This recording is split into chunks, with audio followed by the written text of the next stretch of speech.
it's Diane at Minerva. I hope you're all having a wonderful week. And today I'd like to share with you this beautiful make. It's the Vogue dress, this one right here. And as you can see with this pattern, you also get the option to make this fabulous jumpsuit with the short sleeves. Now I'm sure you could also add the sleeves to the dress if you wish, and also vary the lengths. So we're going to be making version A here. And what we're going to be using today is this gorgeous viscose challis. It's a Minerva exclusive. And this one is called Rainbow Harvest. I just love all the colours in this one. These are my colours, I love them. And it's 150 centimetres wide. It's 100% viscose. It's a light to medium weight fabric and it's woven. Now, should you wish to sew along with me today, all the products will be listed below, so you just need to watch out for those and click on the links. So keep an eye out for the Vogue pattern, the viscose challis in Rainbow Harvest, a matching thread, a matching concealed zipper, and I will also link below some of our Minerva core range anti-static soft lining. Now I've chosen a pink colour, but there are so many colours to choose from, you're bound to find something you love.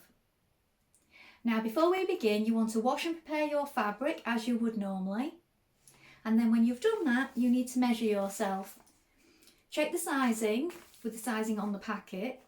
Now I've noticed today I need to go for a different size myself, and sometimes I work across sizes as well because I'm small in the shoulder and I'm bigger at the hip. So what I need to do is sometimes I need to cut it a little smaller here and allow for a bigger size on the hips. So you might need to do the same.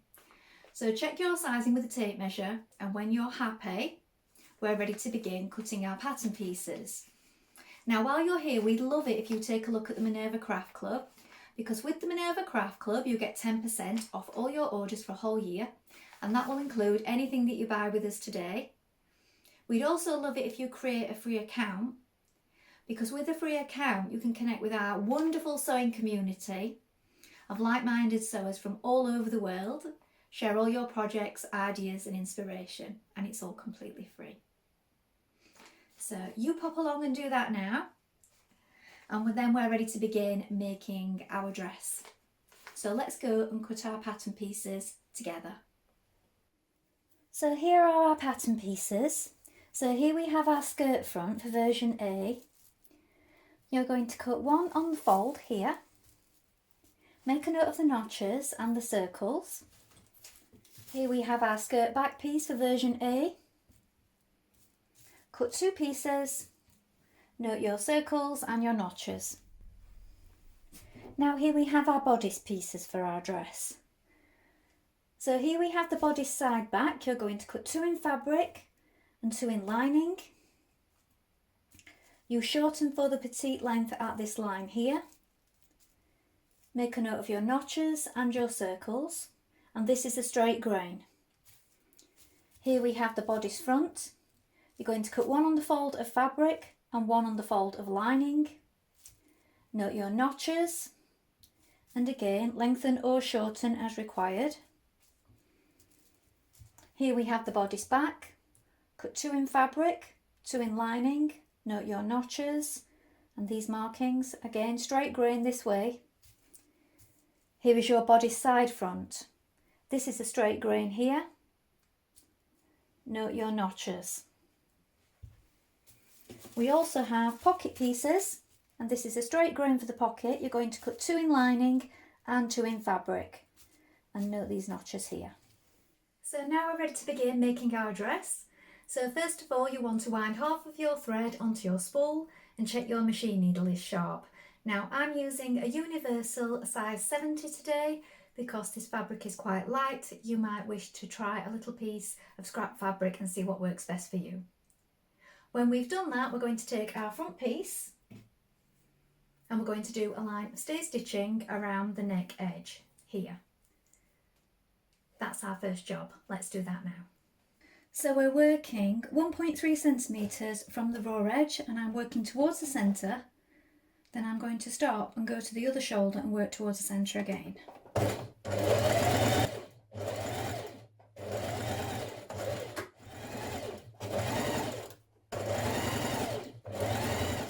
When you've done this, we're going to pin our side front bodice to our front bodice. So here are my side pieces.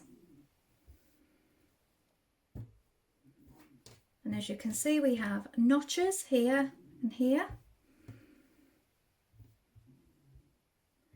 And we're going to line those up and we're going to pin it in position. So we need to flip this over so it's right sides facing. And we're going to pin that now. So here we have my side bodice pinned to my front, and we're going to stitch that in place with a 1.5 centimetre seam allowance.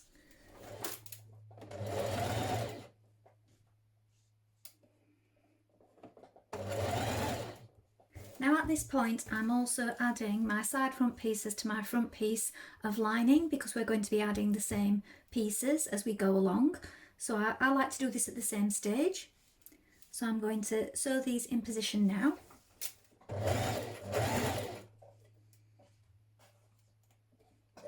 Now we're going to stay stitch the side edge of the bodice back. So that's this piece here, and we're stay stitching this side. Again, 1.3 centimetres from the raw edge. Now here we have our bodice side back and our bodice back, and now we're going to flip this over, and with right sides facing we're going to pin the side back to the back.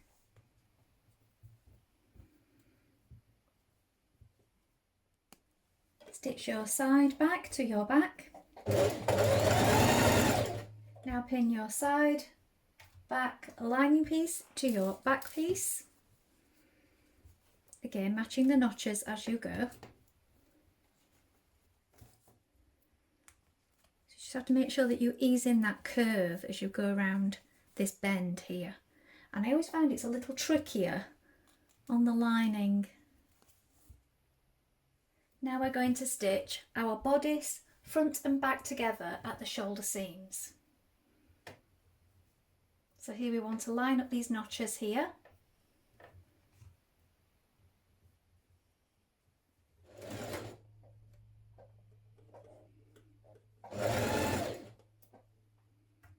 Repeat with your lining pieces, attaching them at the shoulders and lining everything up. Now on the curve where you've joined your front to your centre front and your back, side back to your back, you can also notch down here to make this curve lie flatter. Now you're going to pin your lining with right sides facing to your dress bodice, matching your notches. Now I've actually tried this on. You might wish to do the same, and I've ran in a couple of my seams, front and back, where the side seam meets the back and the front bodice meets the side bodice, and I found that I needed to take a little off. You might need to do the same. So if you do, try it at this point and pin it to yourself. It'll save some time later on. Now pin it round the neck, matching the centre point and the notches. Now I've made markings on mine as well. So I've marked the centre front point on the lining and also on the bodice piece.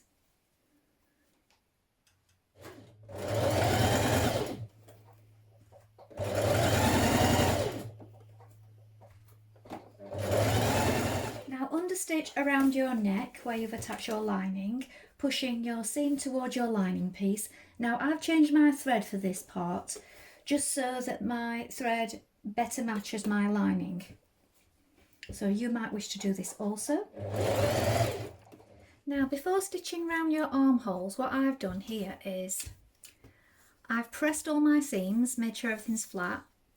I've pressed around my understitching around my neck here, and before I do the arms, what I'm doing is I've pinned everything in place on the wrong side. So this is just to check in case anything's moved, in case my cutting's got a bit inaccurate in places. I mean, there is going to be some movement in it because of the fluidity of the fabric, but you just want to check that everything's more or less as it should be before you stitch around the armholes. So I'm going to do that now. Now understitch around your armholes.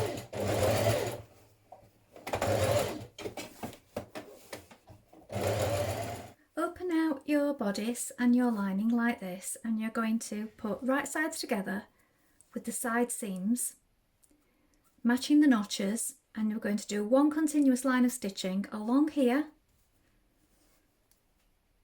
back tack here, and along the lining. And this is your inside side seam on your lining, and this is your side seam of your bodice on your main fabric. So we're going to stitch that in one continuous line of stitching now. 1.5 centimetre seam allowance.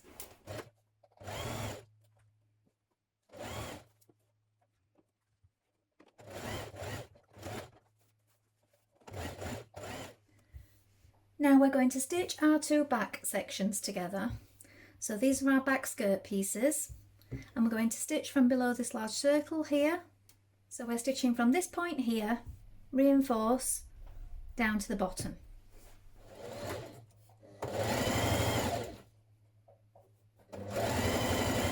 Now we're going to stitch a pocket section to the skirt back sides, each side, and it has to be a pocket from the main fabric for the backs. So line it up with the notches here and pin it in position. And then on the front pieces, we're going to stitch a lining pocket. So the main fabric on the back panels, lined up with the notches. Stitch this in place first of all. Now here's the front skirt section, and we have our lining pocket pinned in position here. Here's the notch. And on the front skirt sections, I'm going to understitch. So towards the lining pocket.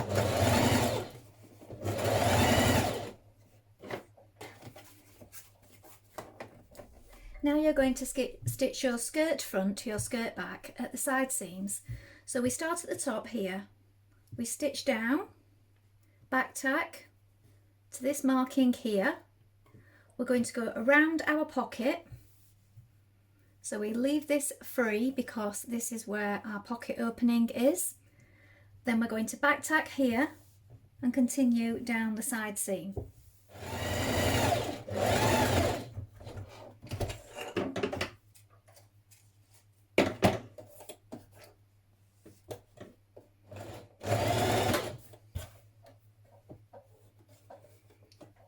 Line up your notches here.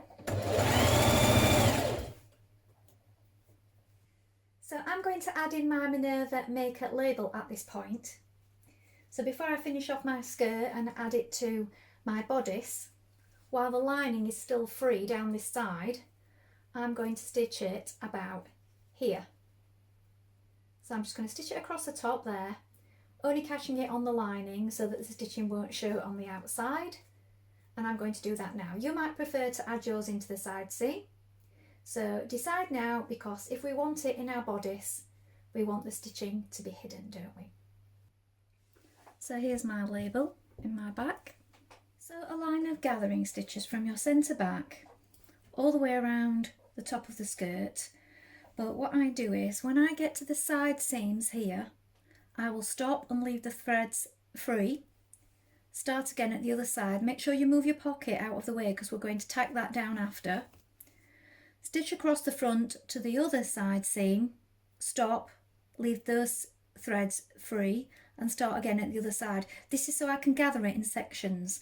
I like to do it like this because I think it makes it easier than doing it all in one go.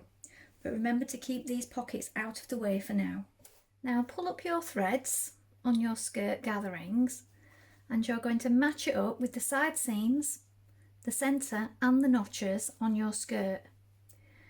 Now mine looks a little messy at the moment because I've got my raw edges still, but what I'm going to do is, once I've got it all stitched in position, I'm going to overlock that off and then press it downwards. What you could do if you don't want to do this is press up the seam allowance of your bodice and hide it underneath that. But I'm choosing to overlock it all off together once it's all stitched in position. So once you've gathered it up, pin it to your skirt before sewing it in place.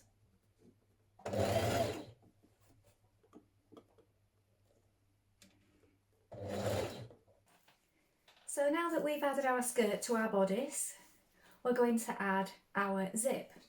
Now I'm using a concealed zip. So if you're using a concealed zip, it's best to use a concealed zipper foot.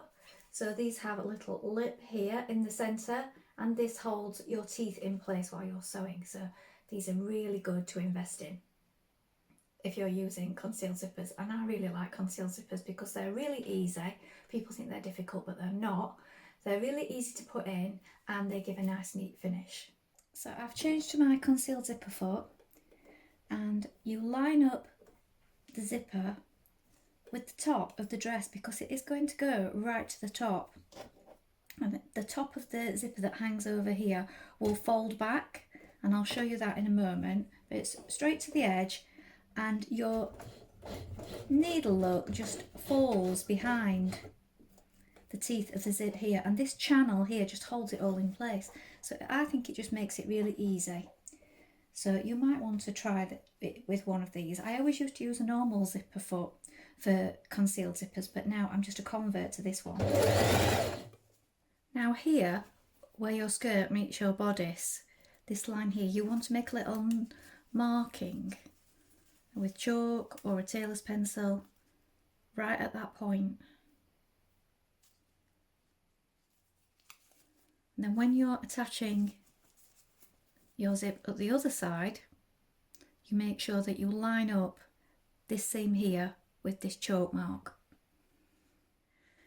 Now if you made that chalk mark on your zip on the other side as you stitch down it and pinned it in position, you will find that your zip will meet nicely at the centre like that. Now at this point, with the top of your zip hanging over like this, you can fold it down like this, and then you fold your zip back.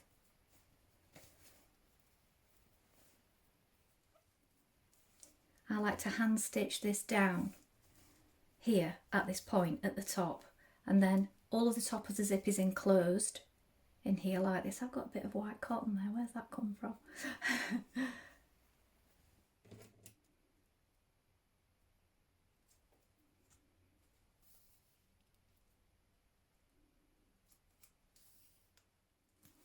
Now if you wish, you could stitch it the whole way down on the inside to keep that in place, or you can add some additional stitching from the outside, or you can just leave it as it is. That's up to you. So for now I'm just going to do these few here, and then we're going to hem our dress, so you may want to try it on at this point. So I'm choosing to do a double fold hem today, so I'm turning it under once and then again.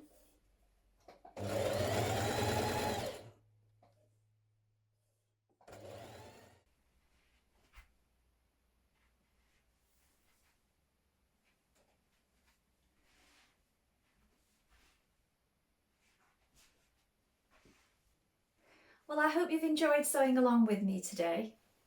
Have you sewn this pattern before? Please let us know in the comments below, along with any photographs. We always love to see what you've been making. Well, I think this dress would look really fabulous in a plain fabric for work, so it would make an ideal workwear dress. Or you could use something a bit glitzy, maybe a brocade, a velvet or a satin, and have this as a party dress. You also have the option to make the jumpsuit, so it's a really great pattern. Please let us know how you get on if you make that dress. Now, if you like what I'm wearing today, this is a simplicity pattern.